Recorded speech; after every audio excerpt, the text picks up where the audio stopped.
నమస్తే welcome to our channel. ఆంధ్రప్రదేశ్లో మొన్న జరిగిన ఎన్నికల సందర్భంగా ప్రజలకు టీడీపీ కూటమి పలు హామీలను ఇచ్చింది। ప్రజలు టీడీపీ, జనసేన, బీజేపీ కూటమిపై నమ్మకం పెట్టి ఘన విజయం అందించారు। దీంతో మూడు పార్టీలు కలిసి ప్రభుత్వాన్ని ఏర్పాటు చేశాయి। ఈ నేపథ్యంలో ముఖ్యమంత్రిగా టీడీపీ అధినేత నారా చంద్రబాబు నాయుడు బాధ్యతలు చేపట్టగానే ఎన్నికల్లో నిరుద్యోగులకు ఇచ్చిన హామీ మెగా డిఎస్సీపై మొదటి సంతకం చేశారు। ఆ తర్వాత విద్యాశాఖ మంత్రిగా బాధ్యతలు చేపట్టిన టీడీపీ నెంబర్ 2 నేత నారా లోకేష్ మెగా డిఎస్సీకి సంబంధించిన మార్గదర్శకాలపై సంతకం చేశారు। ఎన్నికల సమయంలో ప్రజలకు చంద్రబాబు ఇచ్చిన మరొక హామీ గత వైసీపీ తీసుకొచ్చిన ల్యాండ్ టైటిలింగ్ యాక్ట్ రద్దు చేస్తాము అనడం। ప్రజల ఆస్తులకు రక్షణ లేకుండా చేస్తూ గత వైసీపీ ప్రభుత్వం తెచ్చిన ఆంధ్రప్రదేశ్ ల్యాండ్ టైటిలింగ్ యాక్ట్ 2022 రద్దు చేయాలని రాష్ట్ర మంత్రివర్గం నిర్ణయించింది।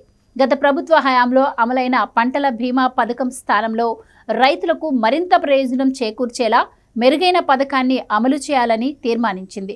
దీనిపై పయ్యావుల కేశవ్, నాదెండ్ల మనోహర్, కె అచ్చెన్నాయుడు ఆధ్వర్యంలో మంత్రుల కమిటీని సైతం ఏర్పాటు చేసింది। మామిడి, విత్తన, మొక్కజొన్న వంటి పంటలకు వర్తింపజేసేందుకు వీలుగా ప్రతిపాదనలు చేయాలని, మొత్తం పంటల బీమాపై అధ్యయనం చేసి నెల రోజుల్లో నివేదిక ఇవ్వాలని సూచించింది। గత ప్రభుత్వ హయాంలో బీమా అందక రైతులు తీవ్ర ఇబ్బందులు పడ్డారని ప్రభుత్వం అభిప్రాయానికి వచ్చింది।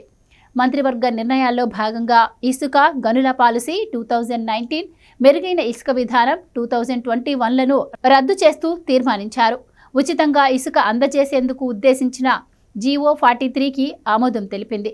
వినియోగదారుల నుంచి స్థానిక సంస్థల సీనరేజీ, రవాణా రుసుము మాత్రమే వసూలు చేయనున్నారు। ప్రస్తుతం 43 లక్షల టన్నుల ఇసుక అందుబాటులో ఉందని, పూడికతీత ద్వారా మరింతగా సరఫరా చేయాలని ప్రభుత్వం నిర్ణయించింది। ఎలాంటి ఇబ్బందులు లేకుండా చూసేందుకు జిల్లా స్థాయిలో అధికారుల కమిటీ ఏర్పాటు చేయాలని నిర్ణయించింది। ఇసుక అక్రమ తవ్వకాలపై సుప్రీంకోర్టు, హైకోర్టు ఎన్జీటీని తప్పుదోవ పట్టించేలా గత ప్రభుత్వ హయాంలో నివేదికలు ఇచ్చారని పేర్కొంది। ఖరీఫ్ ధాన్యం సేకరణకు ఇబ్బంది లేకుండా మార్క్ఫెడ్ ద్వారా ఎన్సీడీసీ నుంచి 3200 కోట్ల రుణాన్ని తీసుకునేందుకు హామీ ఇవ్వాలని మంత్రివర్గం నిర్ణయం తీసుకుంది।